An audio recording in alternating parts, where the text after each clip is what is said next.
नमस्कार, आदाब, सत श्री अकाल। मित्रों, पुनः स्वागत है आप सभी का समाधान कार्यक्रम में। मित्रों, चर्चा हो रही है व्यक्तित्व विकास की। मान लीजिए आज के युवा वर्ग से आप पूछते हैं कि आपका आदर्श कौन है, तो आपको तुरंत जवाब मिलेगा किसी फिल्म एक्टर का या किसी क्रिकेटर का। ये बुरी बात नहीं है, क्योंकि क्रिकेटर और फिल्म स्टार बहुत मेहनत करके उस मुकाम तक पहुंचते हैं, लेकिन केवल बाह्य स्वरूप ही महत्वपूर्ण नहीं है। हिंदी में कहा जाता है, दूर के ढोल सुहावने। यदि आप नज़दीक जाकर के देखते हैं और आप पाते हैं कि वो फिल्म स्टार या वो फिर क्रिकेटर अपने गार्डनर से या फिर अपने ड्राइवर से बहुत रूडली बिहेव कर रहा है, या आप उनके नज़दीक पहुंचते हैं और आपको धक्का दे दिया जाता है ऑटोग्राफ देने की बजाय, तो वो आपके मन में कहीं ना कहीं खिन्नता पैदा करता है और आप ये महसूस करते हैं कि केवल बाह्य स्वरूप नहीं, बाह्य व्यक्तित्व नहीं, लेकिन कहीं ना कहीं आंतरिक व्यक्तित्व जीवन के लिए बहुत आवश्यक है, जो हमेशा याद रखा जाता है। इसीलिए हम आंतरिक व्यक्तित्व, मानसिक व्यक्तित्व की चर्चा कर रहे हैं, जिसके आधार पे हम अपने जीवन को श्रेष्ठता की ओर ले जा सकते हैं और साथ ही हर एक व्यक्ति के ऊपर एक सुंदर इंप्रेशन डाल सकते हैं। तो मानसिक व्यक्तित्व की चर्चा हम कर रहे थे पिछली बार भी, और आदरणीय भ्राता जी हमारे साथ हैं पुनः इस चर्चा को आगे बढ़ाने के लिए। आइए उनका स्वागत करते हैं। भ्राता जी, आपका बहुत बहुत बहुत स्वागत है। Thank you. कई बार ऐसा होता है कि कुछ लोग मानसिक रूप से बचपन से ही बहुत कमज़ोर होते हैं। ऐसे में वो कैसे अपने मानसिक व्यक्तित्व को बढ़ा सकें, क्योंकि माता पिता भी बहुत उनके लिए चिंतित होते हैं कि हमारा बच्चा कहीं ना कहीं मानसिक रूप से थोड़ा कमज़ोर है, डल है, या इसके विश्वास में कमी आ जाती है। ये अच्छा प्रयास तो करता है, पुरुषार्थ तो करता है, लेकिन कहीं भी इंटरव्यूज़ में या फिर एग्ज़ाम में असफल ही रहता है। ऐसे लोग क्या करें? देखिए, परिवर्तन हर चीज में संभव है। जैसा मैं कह रहा था कि मनोवैज्ञानिक जब देखते हैं कि अमुक व्यक्ति का या 100 लोगों का ये संस्कार जीवन भर चलता आया, तो ये सब शायद बदलता नहीं है। लेकिन महत्वपूर्ण बात यह है कि उस व्यक्ति ने बदलने का प्रयास भी किया है क्या, या उसके परिवारजनों ने, उसके माता पिता ने ये मान लिया कि इसका बौद्धिक लेवल बहुत कम है, ये सदा ऐसे ही रहेगा, मानसिक रूप से ये काफ़ी वीक है, ये सदा ऐसा ही रहेगा, इसमें जिद करने का संस्कार है, ये बात बात में इरिटेटेड होता है, इसको इल फीलिंग्स बहुत आती हैं, तो ये तो सदा ऐसे ही रहेंगे। परंतु नहीं, अगर प्रयास किया जाए तो हर चीज़ में परिवर्तन संभव है। देखिए, विचार परिवर्तन करने से मानसिक स्थिति का परिवर्तन हो जाता है, सद्विवेक अपने में भरने से बौद्धिक लेवल का परिवर्तन हो जाता है। मैं पहले भी एक बात कह आया हूँ, एक कारीगर जो पढ़ने लिखने में बिल्कुल डल था, लेकिन अब वो दूसरे फील्ड में बहुत बुद्धिमान है। एक लोहार जिसके बच्चे स्कूल में जाना ही नहीं चाहते, वो आज फर्स्ट क्लास हथियार बनाने में बिल्कुल एक्सपर्ट है। तलवार इतनी सुंदर बनाता है कि बहुत महंगी मिलती है। ऐसे क्रिकेटर की आप बात कर रहे थे, वो लड़के जो पढ़ने लिखने पे बिल्कुल ध्यान नहीं देते थे, लेकिन खेलने में वो बहुत प्रतिभाशाली थे।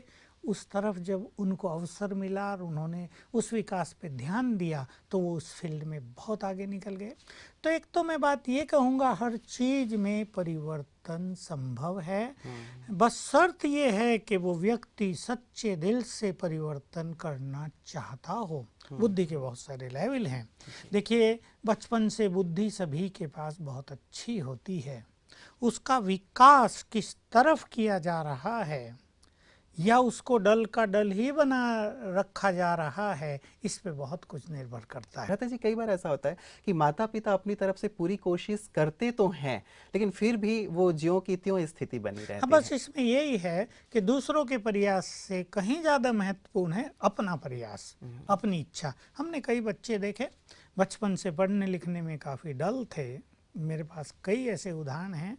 सेकंड क्लास आए 12वीं क्लास में, सबने सोचा रहे सेकंड क्लास आए तुम क्या इंजीनियर बनोगे, इतना पैसा डोनेशन का देना पड़ेगा, वहाँ भी तुम्हें सफलता नहीं मिलेगी। लेकिन जैसे ही वो इंजीनियरिंग में गए और जैसे उनकी प्रतिभाएं चमक उठी और वो फर्स्ट क्लास स्टूडेंट हो गए, उनका ग्रेड बहुत अच्छा हो गया।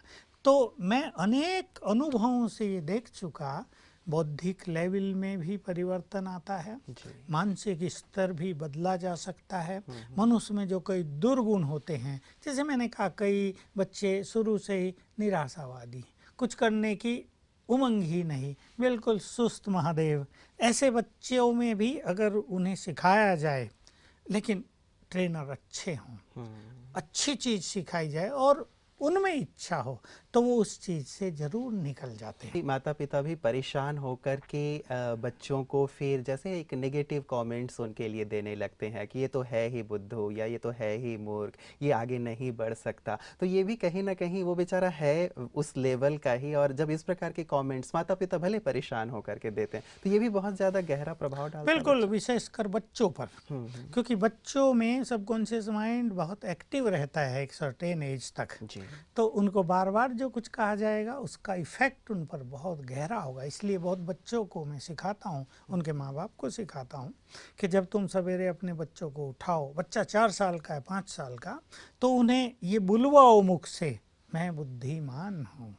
3 बार 5 बार बोलें, मैं बुद्धिमान हूँ, मैं एकाग्रचित्त हूँ। तो मैंने बच्चों के जीवन में रौनक आते हुए देखी है। सचमुच उनकी उनकी बुद्धि में जो ब्लॉकेज थे बचपन से, वो खुलने लगे। तो ये सबकॉन्शियस माइंड जो हमारा उठते ही एक्टिव रहता है, उसको यूज करने का एक बहुत सुंदर तरीका। ऐसे ही इस सबकॉन्शियस लेवल पर हम हर चीज़ को चेंज कर सकते हैं, बस शर्त ये कि वो व्यक्ति सच्चे मन से चेंज करना चाहे, और माँ बाप को भी चाहिए कि वो बार बार ऐसे निगेटिव कमेंट्स अपने बच्चों पे ना दे। बल्कि अगर उसको बुद्धि कम है तो वो ये ना कहें तुम बुद्धू हो, तुम तो डल हेडेड हो, तुम कोई काम के नहीं, देखा फलाने का बच्चा कितना होशियार है, तुम कोई काम के नहीं हैं। माँ बाप गुस्सा हो के कुछ भी कहते हैं, तुम तो हमारे घर में जन्म लेके हमें बदनाम कर दिया, तू तो होते ही मर जाता तो कितना अच्छा होता। लेकिन ये कहें, वाह तुम बहुत बुद्धिमान हो, अरे तुम तो होशियार हो, उस बच्चे से भी तुम्हारे ज़्यादा नंबर आएंगे अगले में, देखना मेरा ये लड़का कितना होशियार है, अगले एग्ज़ाम में इसके सबसे ज़्यादा नंबर आएंगे। ऐसी उमंग उत्साह दिलाने से बौद्धिक लेवल में ज़रूर विकास होगा। तो एप्रिसिएशन एक बहुत अच्छा साधन है। बिल्कुल। अब हम आ जाएं थोड़ा और आगे, देखिए हम बौद्धिक व्यक्तित्व की चर्चा करने जा रहे हैं। जी। कई बार मनुष्य अपने जीवन में ये सुनता है कि उसने ये काम बुद्धिमानी का नहीं किया। कोई काम देखकर, कोई उसका निर्णय देखकर लोग कहने लगते हैं व्यक्ति बुद्धिमान नहीं है, उसने बुद्धिमानी का परिचय नहीं दिया अपनी। तो बुद्धि एक ऐसी चीज़ है जो है तो सबके पास। जैसे मैंने पहले भी कहा कि गांव की बिना पढ़ी लिखी माता भी कई बार बहुत बुद्धिमानी का परिचय देती है। कई बार बिल्कुल थोड़े पढ़े लिखे लोग दिखाई देता है ये बहुत समझदार हैं। इन चीज़ों का मनुष्य के व्यक्तित्व पर गहरा प्रभाव पड़ता है। हमने ऐसे भी लोग देखे 5-5 डिग्री लिए हुए, बहुत बुद्धिमान, बताते हैं इसने टॉप किया है यूनिवर्सिटी में। एक ऐसा भी व्यक्ति हमने देखा जिसने 49 सब्जेक्ट में 49 थेसिस लिखकर 49 पीएचडी की डिग्री ली हुई है। हम सब उसे देखने लगे, पर उसके चेहरे से ऐसा नहीं लगता था कि ये बहुत बुद्धिमान है। भ्राता जी, ये कहा जाता है जब आप बौद्धिक व्यक्तित्व की बात कर रहे हैं कि हर एक अलग अलग बुद्धि का के स्तर वाला होता है, और ये जन्म से ही लेकर के आता है, हर एक का आईक्यू जैसे फिक्स होता है। तो एक मूल प्रश्न उठता है भ्राता जी कि क्या बौद्धिक विकास संभव है? नहीं, बौद्धिक विकास बिल्कुल संभव है। देखिए एक व्यक्ति, पहले मान लो एक किसी फील्ड में कोई कारीगर ही है, पहले वो एक लोहार की बात हम करें, वो चाकू बनाना भी नहीं जानता, फिर उसे सिखाया जाता है चाकू ऐसे बनाओ, वो उसमें एक्सपर्ट हो जाता है, फिर दूसरी चीज़ बनानी सीख, फिर तीसरी, चौथी, पांचवी, तो हम देखते हैं ना उसकी बुद्धि का विकास हो रहा है। तो ऐसा कभी नहीं माना जा सकता कि बौद्धिक विकास संभव नहीं है। ये बात ठीक है कि बचपन से ही किसी भी कारण, चाहे माँ बाप के कारण, चाहे पूर्व जन्मों के कारण, हर एक की बुद्धि का लेवल निश्चित रूप से अलग अलग होता है, पर जो जिसका लेवल है उसमें भी विकास किया जा सकता है, उसमें भी विकास की संपूर्ण संभावनाएं रहती हैं। और इसका एक पहला तरीका अपनाना चाहिए, अच्छी एजुकेशन, लेकिन कुछ ऐसी पुस्तकों का अध्ययन जिससे मनुष्य के विवेक का विकास हो। दूसरी एक बात मैं इसमें जोड़ना चाहूँगा, देखिए मन और बुद्धि का ये जो दो शक्ति हमारे पास है, इन दोनों का बहुत गहरा इंटर कनेक्शन है। जी। मन अगर शांत रहता है तो बुद्धि का विकास होने लगता है। मन अगर बहुत विचलित रहता है, परेशान होता है, तो बुद्धि की शक्तियों का ह्रास होने लगता है। हम कुछ ऐसे लोगों की छवि सामने लाएं जिनको कम बुद्धि है, और सब लोग कहते हैं इनको बहुत कम बुद्धि है, वे इनको बहुत कम बुद्धि, ये कहीं भी सफल नहीं होते। मेरे पास एक ऐसे युवक का उदाहरण मुझे सामने आ रहा है, जिसको अगर आप देखें, मैं आपके सामने लाकर खड़ा कर दूं, तो उसकी पर्सनालिटी देखकर आप कहेंगे वाह। लेकिन अगर उसका जो सब कुछ हो रहा है उसके जीवन के साथ, उनके पास बिजनेस है, बाप उसे कहता है तुम दुकान पे बैठ तो जाया करो, बैठा नहीं जाता उससे। बाप कहता है अच्छा तुम ये छोटा सा काम तो कर लिया करो, वो उससे होता नहीं। बाप कहता है अच्छा तुम पेमेंट तो ले आया करो, वो भी उससे होता नहीं। तो बेचारा मेरे को फ़ोन करता रहता है। मैंने उसको पहली बार देखा, मैंने कहा तुम, मैं उसको देख के हैरान रह गया। तो देखिए, चमकदार पर्सनालिटी, लेकिन बुद्धि का लेवल बहुत कम। लेकिन जैसे जैसे स्पिरिचुअल प्रैक्टिस उसने की, तो उसकी बुद्धि में सुधार आने लगा। इस विषय को हम थोड़ा आगे लेंगे।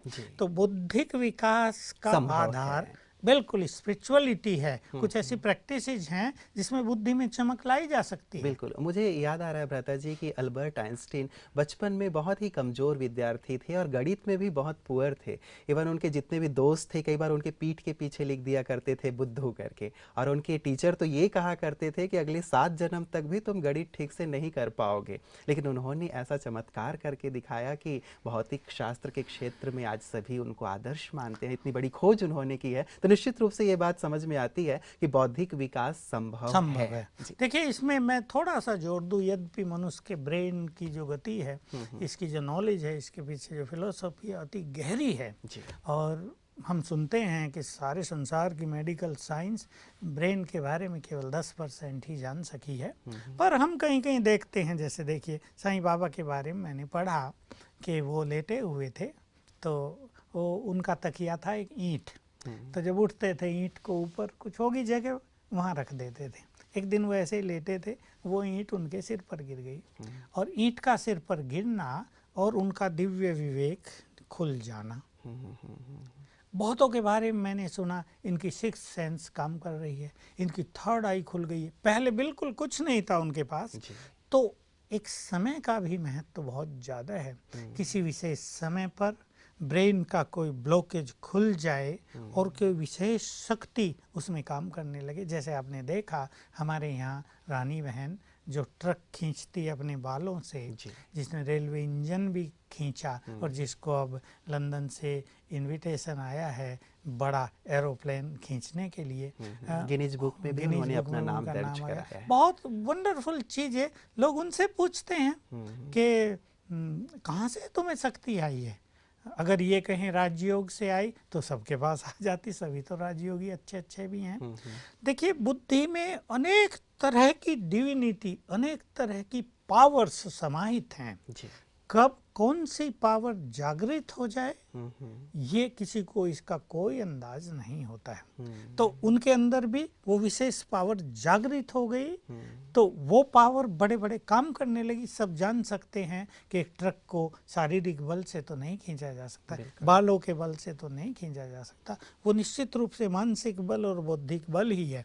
तो बुद्धि के लेवल में परिवर्तन हो सकता है, बस हम विवेक शक्ति को बढ़ाएं। और जैसे आप बात कर रहे थे, समझदारी को भी थोड़ा हमें बढ़ाना है, एकाग्रता को भी इसमें थोड़ा बढ़ाना होगा। जी, विवेक शक्ति की बात आप कर रहे हैं भ्राता जी, तो विवेक कैसे हमारा जागृत हो? कई बार होता है कि हम सोचते तो बहुत हैं कि हमारा विवेक भी बहुत सुंदर हो, हमारे अंदर समझदारी बहुत अच्छी हो, या एकाग्रता की बात आप कह रहे हैं कि एकाग्रता भी बहुत अच्छी हो, लेकिन ये चीज़ें सुनने में जितनी अच्छी लगती हैं उतना व्यक्ति के पास होती नहीं है, आ नहीं पाती हैं। इनका विकास कैसे संभव है? देखिए, जैसे दूध का सार मक्खन, हर चीज का एक सार निकल जाता है ना। तो मनुष्य जो कुछ देखता, सुनता, पढ़ता है, उसका सार विजडम के रूप में हमारी बुद्धि में समा जाता है। तो जिसको अपनी बुद्धि का विकास करना हो, अगर वो टीवी भी देखता है तो टीवी पर बहुत अच्छी चीज़ें देखे, उसका एसेंस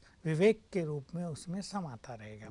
जैसे हमारे यहाँ रामायण की सीरियल चली, महाभारत की सीरियल चली, महादेव का चला, चंद्रगुप्त मौर्य का आया, वीर शिवाजी का चला, महाराणा प्रताप का चले, तो इन सब को देखकर भी कई तरह की ब्रेन में जागृति होती है, क्योंकि वो एसेंस रूप में विवेक हमारे ब्रेन में समा जाता है, बुद्धि में समा जाता है। एक इस बात पर ध्यान दें, एक जैसा हम बार बार चर्चा करते आ रहे हैं, अच्छी चीजों का अध्ययन।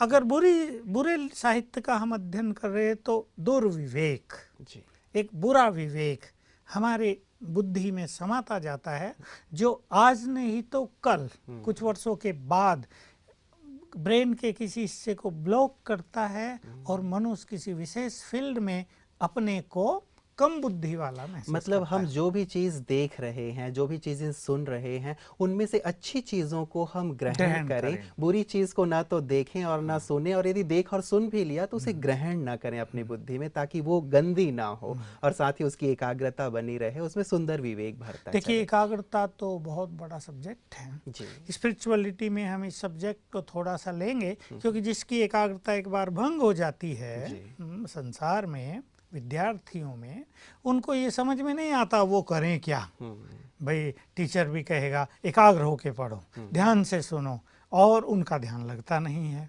वो पढ़ाई में उनका मन स्थिर होता नहीं है, तो उनकी समझ में नहीं आता आखिर इस एकाग्रता को बढ़ाएं कैसे। लेकिन स्पिरिचुअल प्रैक्टिसेस कुछ ऐसी हैं जिसके द्वारा हम मन बुद्धि की एकाग्रता को बढ़ा सकते हैं। प्रता जी, बुद्धि की जहाँ बात आती है, बुद्धि को थर्ड आई भी कहा जाता है, थर्ड आई ऑफ विजडम कहा जाता है। तो बुद्धि जो एक नेत्र का भी कार्य कर रही है, तो उस नेत्र में कई बार गंदगी हम जो भर लेते हैं, तो उसके कारण भी हम जो अच्छी चीजों को ग्रहण करना चाहते हैं शायद वो नहीं कर पाते हैं। बिल्कुल। तो इसीलिए हम डस्टबिन ना बनने दें, बस हम अपने को बुद्धि को डस्टबिन ना बनने दें, और बुद्धि जो पावर ऑफ विजुअलाइजेशन है, इससे हम सुंदर सुंदर विजन बनाएं अपने भविष्य के लिए, अपने एग्जाम के लिए, हमारे हाथ में जो मार्कशीट आएगी उसके लिए, कहीं हम इंटरव्यू देंगे उसके लिए, कहीं हम पब्लिक में होंगे उसके लिए, कहीं हम भाषण करेंगे उसके लिए, कहीं हम ऑफिसर बनेंगे उसके लिए, सुंदर सुंदर विजन हमें बनानी पड़ेगी। तो ऐसे ही हम इस चर्चा को थोड़ा आगे बढ़ाएं। हमारी बुद्धि के लेवल को दो चीज़ों से और आंका जाता है, और उन दोनों को भी बढ़ाने की आवश्यकता है। देखिए, कोई व्यक्ति अपनी पर्सनालिटी को यदि चमकाना चाहता है तो उसके निर्णय थोड़े समय में और परफेक्ट होने चाहिए। उसके पास दूसरे मनुष्यों को परखने की, डिस्क्रिमिनेट करने की पावर भी फुल होनी चाहिए। अगर वो दूसरों को परख ना पाए तो वो जहाँ तहाँ धोखा खाएगा, लोग उसका मिसयूज करेंगे और उसकी पर्सनालिटी डाउन हो जाएगी। और यही बात निर्णय की है। निर्णय तो मनुष्य को रोज करने होते हैं, कई बार करने होते हैं सारे दिन में भी, और ये कार्य बुद्धि का है ये कार्य। पावर ऑफ डिसीजन, ये डिसीजन मेकिंग पावर, ये हमारी बुद्धि में, क्योंकि विवेक बुद्धि में ही है, और विवेक के द्वारा ही तो मनुष्य निर्णय करेगा ना, ये या ये। एक विवेक उसको एक लाइन लाएगा कि ये करो, ये नहीं करो। तो इसमें भी हमारा विवेक बहुत अच्छा काम करे कि हमारे निर्णय परफेक्ट हों, तो ये भी हमारे एक सुंदर व्यक्तित्व के लिए बहुत अच्छी चीज़ होगी।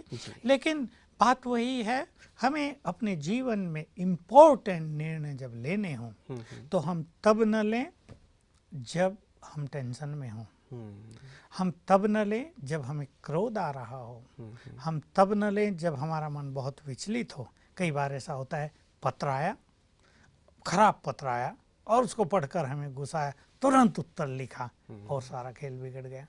हम थोड़ा डिले करें, थोड़ा अपने मन को शांत होने दें। तो ये याद रखना, ये सिद्धांत, कि मन जब शांत होगा, बुद्धि के निर्णय तभी परफेक्ट होंगे। इसलिए इम्पोर्टेंट निर्णय लेते समय मनुष्य को इस बात का ध्यान रखना चाहिए। और जब जीवन के बहुत इम्पोर्टेंट निर्णय लेने हों तो सवेरे, जब मन बिल्कुल फ्रेश हो, कुछ प्रभु चिंतन करने के बाद, कुछ अच्छे चिंतन करने के बाद, हम जब हमारा मन शांत है तब उस बारे में विचार करेंगे, तो हमारे ब्रेन में ही, हमारी बुद्धि में ही एक इंट्यूशन पावर भी है, वो परफेक्टली काम करेगी और निर्णय बिल्कुल एक्यूरेट होंगे। बिल्कुल, मतलब बुद्धि का जो विकास है उसके लिए बहुत अहम बात यही रही कि हम अपने अंदर किसी भी प्रकार की गंदगी को न डालें, लेकिन अच्छाइयों को भरते रहें। और जैसे आपने कहा, मन और बुद्धि का भी आपस में बहुत गहरा संबंध है। यदि मन व्यर्थ ही सोच रहा है, नेगेटिव ही सोच रहा है, तो बुद्धि का विकास नहीं हो पाएगा। इसलिए जो हम मानसिक व्यक्तित्व की बात कर रहे थे, उसके साथ ये बौद्धिक व्यक्तित्व जुड़ जाता है और दोनों साथ साथ मिलकर के ही विकसित होंगे एक प्रकार से, यदि कहा जाए तो। हाँ, और भी कुछ चीज़ों का हमें ध्यान रखना। जी। एक व्यक्ति बहुत बुद्धिमान है, जैसे मैंने पहले कहा कि बड़ी बड़ी डिग्री होल्डर्स जी। हम लोगों ने देखे, हमारे पास भी आते हैं, लेकिन उनके व्यक्तित्व में कोई आकर्षण नहीं होता। जी। उन्हें देखकर किसी को ये नहीं लगता ये व्यक्ति बहुत बुद्धिमान है।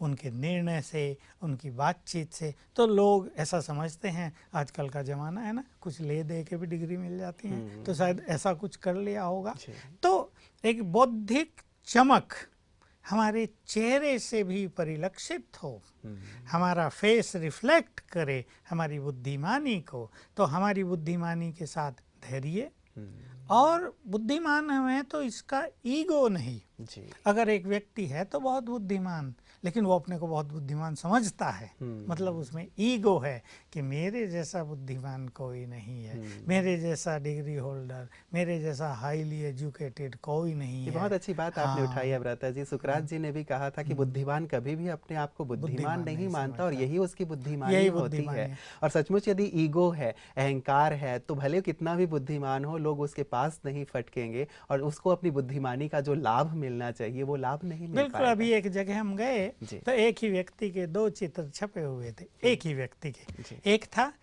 वो टेंशन में है, बिल्कुल इरिटेट तो उसकी दाढ़ी बढ़ गई है और वो परेशान नजर आता है बहुत बुद्धिमान, लेकिन उसके चेहरे में कोई आकर्षण नहीं है। दूसरी ओर वही व्यक्ति बिल्कुल शांत है, मुस्कुरा रहा है, उसके चेहरे पर सौम्यता है, उसके मन में सुंदर विचारों का समावेश हो रहा है, तो उसका वो चित्र ही बहुत आकर्षक लग रहा था। तो यही बात है, एक मनुष्य बहुत बुद्धिमान तो हो, लेकिन वो बुद्धि के अहम के कारण टेंशन में रहता हो।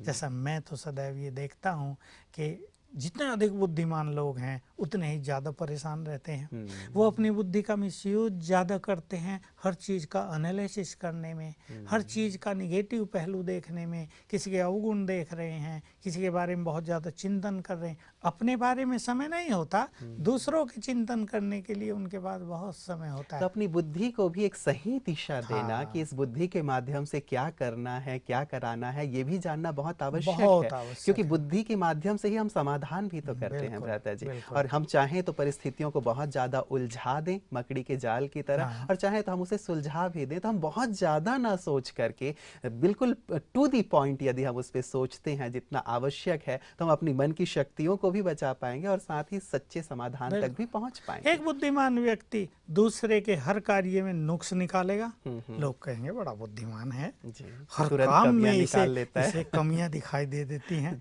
लेकिन उसकी पर्सनैलिटी अट्रैक्ट नहीं करेगी, वो लोकप्रिय नहीं होगा, लोग उसे पसंद नहीं करेंगे। वही अगर अच्छे तरीके से गुणग्राहक वृत्ति से दूसरे मनुष्यों के साथ रहे, तो वो उनकी कमियों का उन्हें एहसास भी करा सकेगा, और इस एहसास के साथ साथ उन्हें करेक्ट भी करा सकेगा। तब उसकी पर्सनालिटी लोगों को बहुत अट्रैक्ट, मतलब उसमें एक शुभ भावना हो, एक अच्छी भावना हो। बुद्धिमान है लेकिन मैं दूसरों से ज़्यादा बुद्धिमान हूँ, या दूसरों अपने आप को सुपीरियर दिखाने की कोशिश ना करे, लेकिन अच्छी भावना से, शुभ भावना से यदि कमी दिखाई भी दे रही है तो वो रखता है, तो ये बात एक्सेप्टेबल होगी और वो लोकप्रिय भी बनेगा, और लोग उनसे राय भी लेंगे कि हमसे ये बातें हो रही हैं, इसमें आप अपना सुझाव अवश्य दीजिए। भ्राता जी, ये जो बुद्धि है इसके माध्यम से समाधान के साथ साथ हम रचनात्मक कार्यों के लिए भी इसको बहुत ज्यादा यूज करते हैं। तो जहां कहीं भी रचनात्मक बातें हैं, यदि बुद्धि बहुत दिव्य है, बुद्धि बहुत विकसित है, तो हर फील्ड में हमारी जो क्रिएटिविटी है वो दिखाई देगी। देखिए, आपकी बात सुन के मुझे अपने एक्सपीरियंस याद आने लगे। मैं जब यहाँ पर आया 68 में, तो मेरे को सबसे पहला जो विचार मेरी बुद्धि में आया वो यही था कि मैं अगर बुद्धिमान हूँ तो मैंने अपने लिए एक वाक्य लिख लिया, बुद्धिमान वो जो अपनी बुद्धि को एकाग्र कर सके। तो बिल्कुल एक क्रिएटिव रूप दे दिया उसको, और यही डेफिनेशन मुझे बहुत ज़्यादा योग युक्त होने में मदद कर गई। दूसरी बात मैंने अपने सामने रख ली, बुद्धिमान वही है जो परेशान ना हो। तीसरी बात रख ली, बुद्धिमान वही है जो अपने को कहीं भी उलझाए नहीं। चौथी बात रख ली, बुद्धिमान वही है जो अपने चित्त को शांत कर सके। तो ये उसका क्रिएटिव रूप।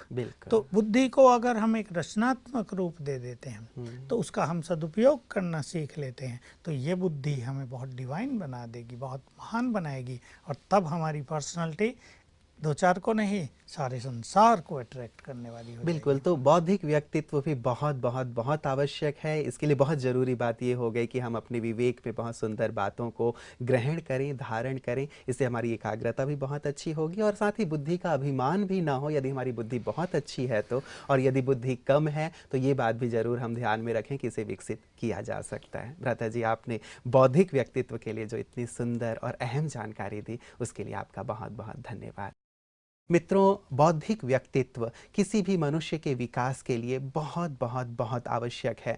आप कहीं भी चले जाएं, किसी भी क्षेत्र में चले जाएं, सफलता यदि प्राप्त होगी तो बौद्धिक व्यक्तित्व का उसमें एक अहम रोल होगा, अहम योगदान होगा। इसीलिए हम अपनी बुद्धि का विकास करते चलें, और यदि हमारे पास बहुत सुंदर बुद्धि है तो उसमें अहम को न भरें कि मैं बहुत ज़्यादा बुद्धिमान हूँ, और अपनी बुद्धि का सही सही तरीके से इस्तेमाल करते चलें तो निश्चित रूप से आपने अपने जीवन में जो लक्ष्य बनाया है उस लक्ष्य को हासिल करेंगे, और साथ ही आप लोकप्रिय बनते चलेंगे, स्वयं प्रिय बनते चलेंगे और ईश्वर के भी प्रिय बनते चलेंगे। तो अपने मानसिक व्यक्तित्व के साथ साथ बौद्धिक व्यक्तित्व का भी विकास करें और संसार में छा जाएं। यही हमारी आप सबके लिए शुभकामना है।